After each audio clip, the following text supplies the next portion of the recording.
اب میں دوسرا مدعا بھی آپ سے ڈسکس کر لوں، کیونکہ نیو یارک میں 2 ریاستی حل کے لیے کانفرنس ہو رہی ہے، فلسطین کی آزاد ریاست اور پرامن حل۔ ٹرمپ صاحب بار بار کوشش بھی کر رہے ہیں، بات بھی کرتے ہیں پاک انڈیا کے ساتھ، اسرائیل ایران کانفلکٹ کی بھی، فلسطین کی ریاست کی بھی بات کرتے ہیں۔ فرانس تو تسلیم کر چکا، سعودی وزیر خارجہ فیصل بن فرحان بھی وہاں پہنچ چکے نیو یارک میں۔ یہ 28 سے 30 جولائی تک کانفرنس ہونے جا رہی ہے۔ اس کو سعودی اخبار تو کہہ رہے ہیں، سعودی گزٹ کو میں دیکھ رہا تھا کہ یہ بڑی تاریخی اور ہنگامی کانفرنس ہے جو نیو یارک میں ہو رہی ہے، اقوام متحدہ کے ہیڈ کوارٹر میں۔ منیر صاحب، ول اٹ بی پاسبل کہ ہم ایک پرامن طریقے سے اس کا کوئی سلوشن دیکھ سکیں اور آزاد فلسطینی ریاست کا قیام ممکن ہو؟ جی، اس میں دو پہلو ہیں۔ پہلی چیز تو یہ ہے کہ جو لیگل اور پولیٹیکل فریم ورک ہے اس کو ہم نے اس طرح سے بنانا ہے کہ فلسطین اسٹیٹ کا، فلسطینی نیشن ہوڈ کا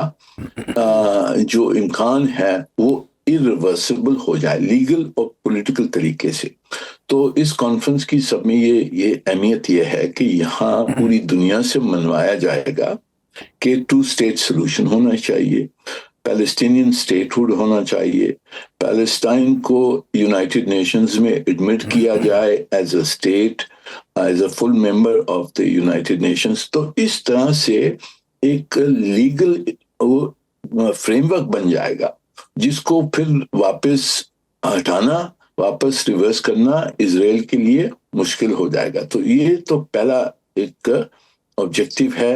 اور یہ فریم ورک جو بھی ڈیکلریشن ہوگی، ریزولوشن ہوگی، اس میں یہ پیش کیا جائے گا۔ دوسرا جو پہلو ہے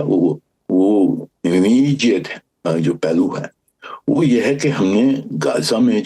جو تباہی ہو رہی ہے، بالکل جو جینوسائیڈ ہو رہا ہے، اس کو روکنا ہے، اور اس کو روکنے کے لیے انٹرنیشنل اوپینین، پبلک اوپینین، جتنے بھی ملک ہیں ممبر سٹیٹس یونائٹڈ نیشن، ان کو سب کو موبلائز کر کے پریشر ہم نے اسرائیل پہ ڈلوانا ہے، اور اس کے جو پرائم منسٹر صاحب جو ہیں، جو ایک کرمنل ہیں، ان کے اوپر پریشر ڈلوانا ہے کہ جی سیز فائر مانا جائے۔ تو اس لیے پبلک اوپینین کے تحت ہم نے پریشر جنریٹ کرنا ہے، اور پھر جو ملک ہیں جو اسرائیل کے دوست ہیں جیسے امریکہ ہے، ان کو ہم نے منوانا ہے کہ جی آپ اسرائیل پر پریشر ڈالیں، سیز فائر ہو، وہاں ہیومینیٹیرین آئیڈیلی تو پھر ایسا ہو تو ہی،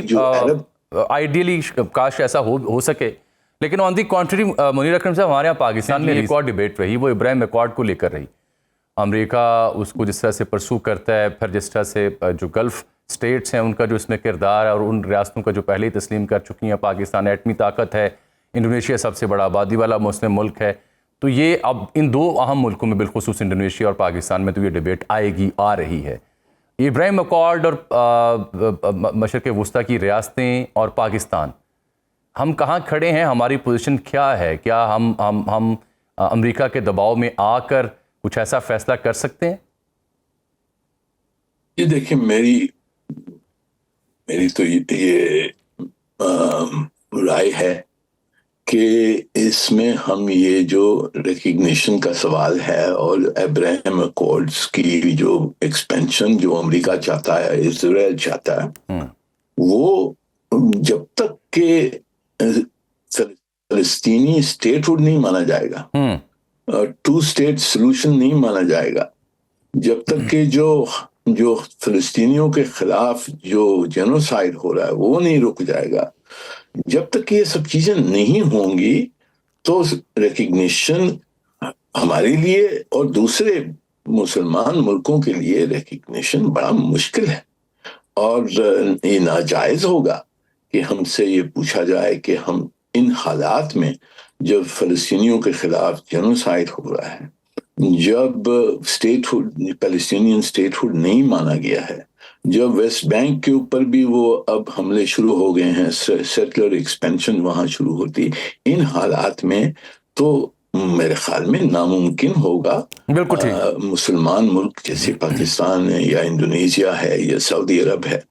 ان کے لیے ریکگنیشن ان حالات میں میرے خیال میں ناممکن ہوگا۔ پی چدمبرم کی سٹیٹمنٹ میں نے آپ کو ذکر کیا، اتنا سینئر بندہ جب کہے گا کہ پاکستان کے خلاف ثبوت نہیں ہے کہ حملہ آور وہاں سے آئے، اور پھر راجناتھ سنگھ سے جب آن دی فلور آف دی ہاؤس سوال پوچھے جائیں اور ٹرمپ بار بار کہیں کہ ہم نے سیز فائر کروایا اور انڈیا اسے بار بار ڈینائی کرے، اس سب کا مطلب کیا سمجھ آتا ہے آپ؟ جی اس کا مطلب تو یہی ہے کہ مودی سرکار جو ہے وہ مشکل میں پڑ گئی ہے. اپنی خود کی جو جھوٹی کہانی انہوں نے سنائی ہیں، اب ان کو انہوں نے اسٹیبلش نہیں کر سکے ہیں، اور پوری دنیا میں اور ہندوستان میں خود یہ سوالات اٹھائے جا رہے ہیں کہ جی آپ نے یہ جنگ کروائی اور جنگ میں آپ کا فیلئر ہوا،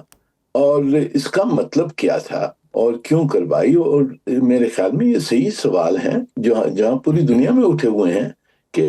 یہ مودی نے ایگریشن کی ہے اپنی خود کی انٹرنل پرپسز کے لیے اور پاکستان کو دبانے کے لیے، اور دونوں چیزوں میں وہ فیل ہو گئے ہیں. تو ابھی وہ ہاتھ پیر مار رہے ہیں کہ کوئی اور طریقہ ڈھونڈیں، اٹینشن کو ڈیفلیکٹ کریں ڈومیسٹکلی، اور جو پاکستان کے خلاف جو ان کی نیریٹو ہے، سالوں سال سے جو نیریٹو ہے کہ جی ٹیررسٹ ملک ہے وغیرہ وغیرہ،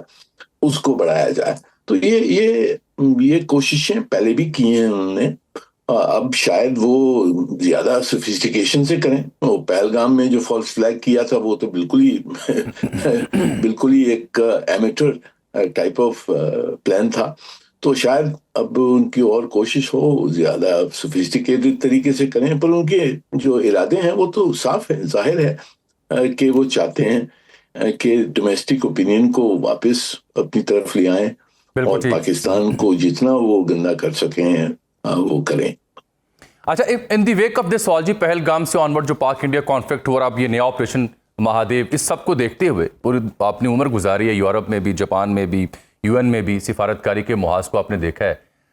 ان تینوں ایونٹس کو اکٹھا کیا جائے تو دنیا نے اس سے کیا پرسیو کیا ہے؟ کیا اس دفعہ سفارتکاری کے مشن پر پاکستانی موقف کو پذیرائی مل سکی، یا بھارت اپنا جو اثر و رسوخ ہے اس کا استعمال کرتے ہوئے کوئی نمایاں طور پر اپنا موقف تسلیم کروا سکا ہے؟